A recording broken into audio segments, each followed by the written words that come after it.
Hello students, assertion and reason practice question का ये हमारा आज का फोर्थ वीडियो है principle of inheritance and variation chapter से। और इन क्वेश्चन की प्रैक्टिस से आप ये चेक कर सकते हैं कि आपके चैप्टर की प्रिपरेशन कितनी हो चुकी है। So let's get started. हम स्टार्ट करते हैं अपने फर्स्ट क्वेश्चन से। इससे पहले अगर आप मेरे चैनल पर नए हैं तो इसे सब्सक्राइब कर लीजिए ताकि आने वाले इस तरीके की वीडियोज़ की नोटिफिकेशन आपको मिलता रहे। तो ये है हमारा first question. It's our first question. Assertion in a monohybrid cross only dominant character exhibit themselves in F1 generation and reason is dominant trait is expressed only in the heterozygous condition। तो जैसा आप यहाँ पे देख रहे हो कि assertion और रीजन अगर हम दोनों में चेक करें तो असर्शन जो है हमारा करेक्ट है। मोनोहाइब्रिड क्रॉस में सिर्फ डोमिनेंट कैरेक्टर जो होता है वही एग्जिबिट करता है अपने आप को F1 जनरेशन में।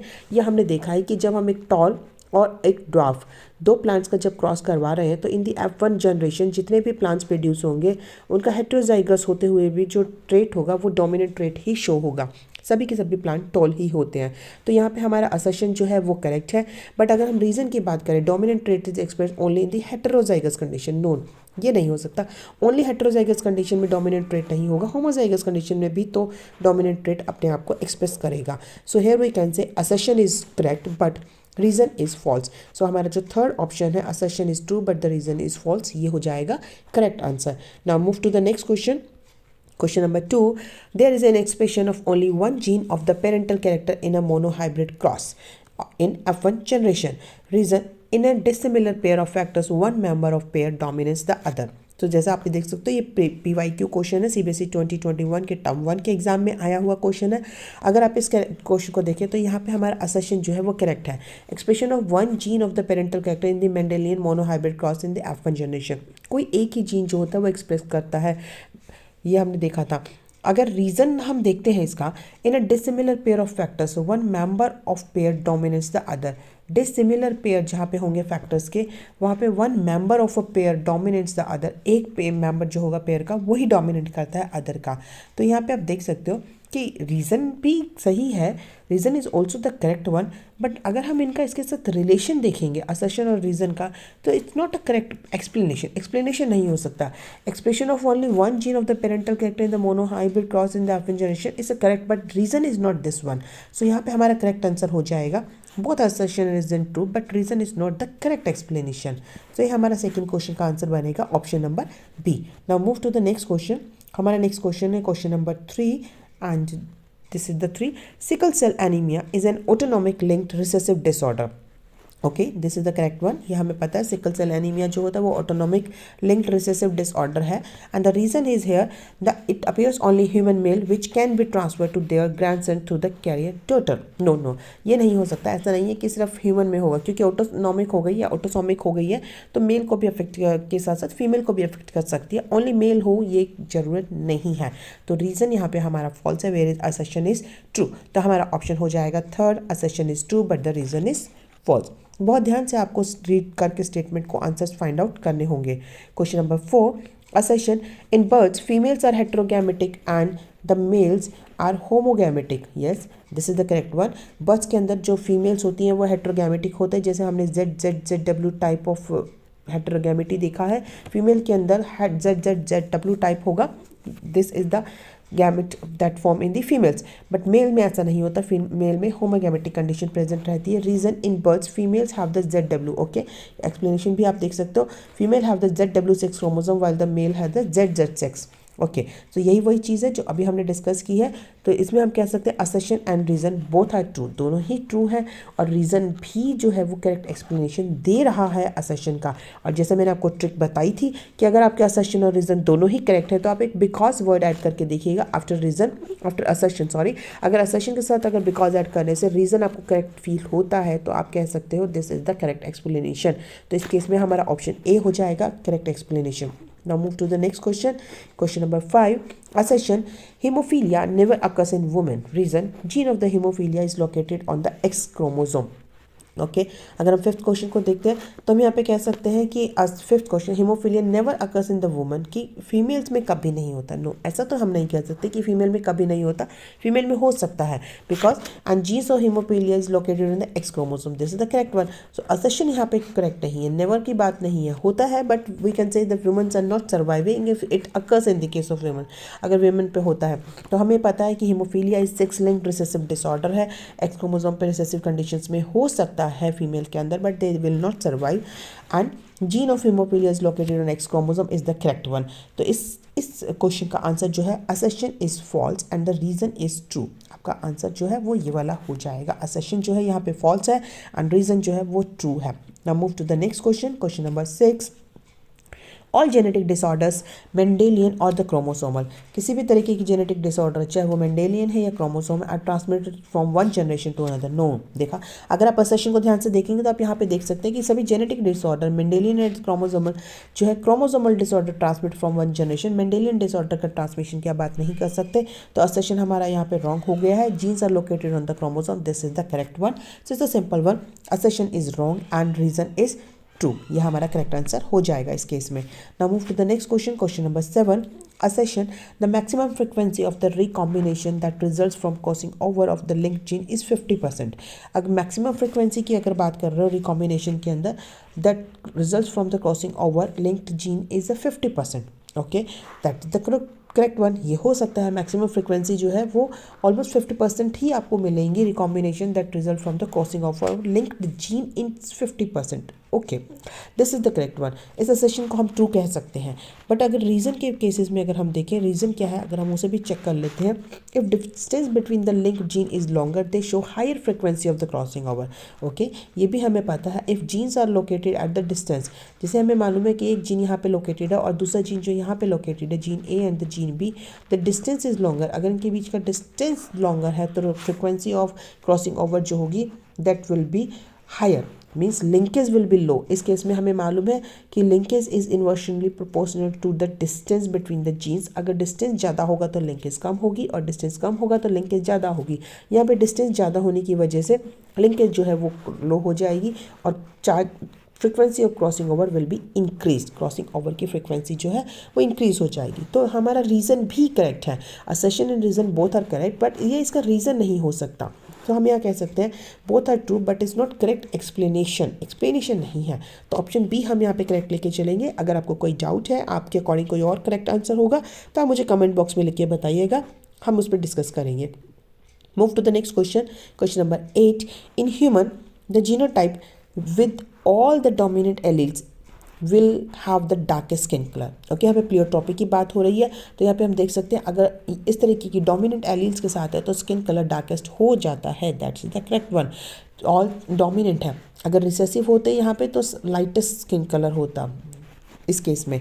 So assertion is the correct one, इसमें कोई ऑप्शन डाउट नहीं है।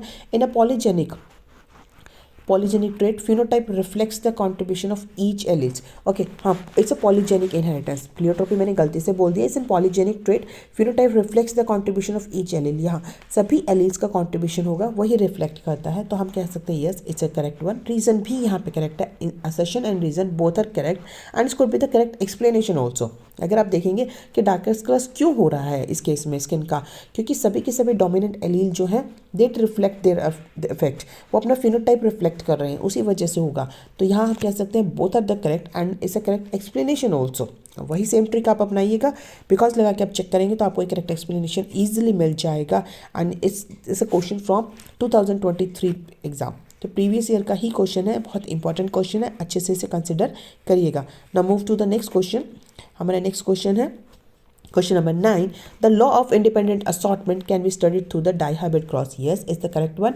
डाइहाइब्रिड क्रॉस के लिए आप इंडिपेंडेंट असॉर्टमेंट का जो लॉ है, थर्ड लॉ है मेंडल का, लॉ ऑफ इनहेरिटेंस का, इसे स्टडी करने के लिए हमें डाइहाइब्रिड क्रॉस ही करना पड़ेगा।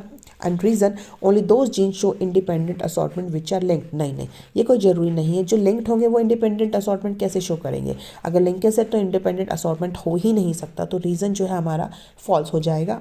करेक्ट आंसर होगा assertion is true but the reason is false. Okay, so move to the next question. Question number 10.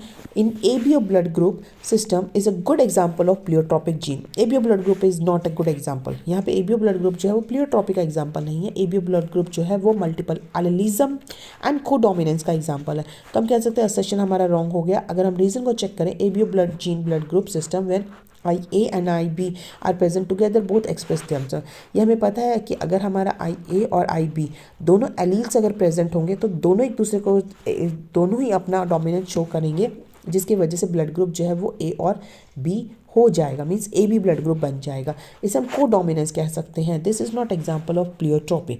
तो यहाँ हम कह सकते हैं in this question, question number 10, assertion is not true but reason is true. assertion is true, assertion is false and the reason is true. ये हमारा correct answer हो जाएगा. Now move to the next question, question number 11.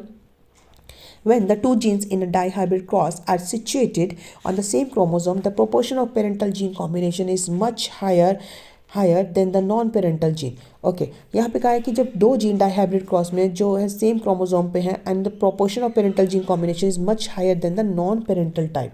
Okay, ये correct है. अगर हम assertion को देखें ध्यान से तो ये पॉसिबिलिटी हमने देखा है. पेरेंटल और नॉन पेरेंटल कॉम्बिनेशन जो है वो कब बनेंगे, लिंकेज पे डिपेंड करता है.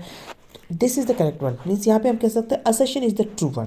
बट रीजन को अगर हम देखें, higher parental gene combination can be attributed to crossing over between two gene.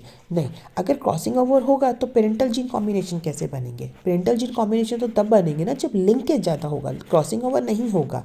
अगर लिंकेज ज़्यादा होगा तो क्रॉसिंग ओवर नहीं होगा. तो रीज़न तो हमारा यहाँ पे करेक्ट है ही नहीं. तो इससे हमें क्लियर पता चल जाएगा the correct option will be the assertion is true but the reason is false. तो ये हमारा करेक्ट आंसर हो जाएगा. Now move to the next question, question number 12. The genetic complement of an organism is called genotype. किसी भी एक organism का जो जेनेटिक कॉम्प्लीमेंट होता है उसे उसका जीनोटाइप कहा जाता है. This is the correct one. Yes, and the genotype is the gene of hereditary properties of an organism. Yes, reason is also true. But अगर आप एक्सप्लेनेशन देखेंगे, दोनों जब ट्रू होने के बाद आपको एक्सप्लेनेशन चेक करना है तब बिकॉज ऐड करेंगे. The genetic complement of an organism is called genotype because genotype is the type of hereditary properties of an organism. Yes, this is the true one. तो हम कह सकते हैं कि अगर हम देखें यहाँ पर असर्शन रीजन दोनों ही ट्रू है and is correct explanation also. तो हमारा यहाँ ऑप्शन नंबर ए जो है वो करेक्ट आंसर बन जाएगा. Move to the next question, question number 13. Question number 13. In thalassemia, an abnormal myoglobin chain is synthesized due to the gene defect. Okay, no, ये कैसे कह सकते हो? थैलेसीमिया के अंदर अबनॉर्मल मायोग्लोबिन चेन नहीं, यहाँ पे अबनॉर्मल मायोग्लोबिन चेन नहीं होता, क्वांटिटेटिव यहाँ पे प्रॉब्लम होती है. तो जो हीमोग्लोबिन की वो कह सकते हैं क्वांटिटी डिफेक्ट आएगा. चेन की तो यहाँ पे कोई बात नहीं है, और वो भी मायोग्लोबिन चेन की यहाँ पे बात हो रही है. No, this is not correct one. And the reason, alpha thalassemia is controlled by the gene HbA1, HB2 on the chromosome number 16. तो this is the correct one. Reason is the correct one. तो हम कह सकते हैं assertion जो है यहाँ पे true है, नहीं है, assertion is false and the reason is true. तो जहाँ पे ऐसे एक करेक्ट और एक ट्रू का मिल जाएगा वहाँ इजीली हम आंसर फाइंड आउट कर सकते हैं. तो हम यहाँ कहेंगे assertion जो है वो हमारा false है बट reason is true. इसे true. Move to the question number 14. In the question number 14, assertion is the substitution of the glutamine by the valine at the 6th position of the beta globin chain is hemophilia leads to sickle cell anemia. Yes, this is the correct one. इसी वजह से होता है कि अगर glutamic acid की जगह valine आ रहा है 6th पोजीशन पे चेन म्यूटेशन की वजह से, तो सिकल सेल एनीमिया जो है डिजीज होगी. This is the correct one. Assertion is true. Deletion and insertion of the base pair is DNA cause the frame shift mutation. That is also correct one कि अगर deletion या insertion होगा तो frame shift mutation हो जाएगा, यानी कि पूरा का पूरा जो फ्रेम है coding frame that will be shifted. But this is not the reason. इसका रीज़न नहीं हो सकता, एक्सप्लेनेशन नहीं है, क्योंकि जहाँ असर्शन की अगर हम बात करते हैं, असर्शन के अंदर जो सिकल सेल एनीमिया की बात की गई है, this is the caused due to the mutation and this mutation is the point mutation. ये point mutation की वजह से हो रहा है. It's not due to the deletion or insertion. Okay, तो यहाँ पे आप कह सकते हो कि assertion and reason both are true but it's not correct explanation. ये explanation तो नहीं बन रहा है इसका, तो यहाँ पे हम इसको सेकंड आंसर के साथ जाएंगे. Now move to the next question. It's our last question of today's video. The last question is Down syndrome is caused due to the absence of either X or Y sex chromosome. No, Down syndrome you know is a trisomy, and trisomy भी किसकी, chromosome number 21 की trisomy की वजह से होता है। X और Y sex chromosomes का यहाँ पे कोई भी रोल नहीं है। So assertion is false. Reason को भी चेक कर लेते हैं। Such individual show mental retardation broad head with characteristic features. Yes, is incorrect one. Reason यहाँ पे करेक्ट है, but due to this information, जो इन्फॉर्मेशन यहाँ पे दी हुई है X and Y sex chromosome के बारे में, इसकी वजह से ये हमारा असर्शन जो है वो रॉन्ग हो गया है। तो हमारा करेक्ट आंसर होगा assertion is false and the reason is true. ये बहुत इंपॉर्टेंट चैप्टर है, इसे बहुत ध्यान से करिएगा because it has the highest weightage. इस यूनिट की वेटेज भी बहुत ज़्यादा और इस चैप्टर की भी। So all the best for your exams and stay in touch and share your feedbacks.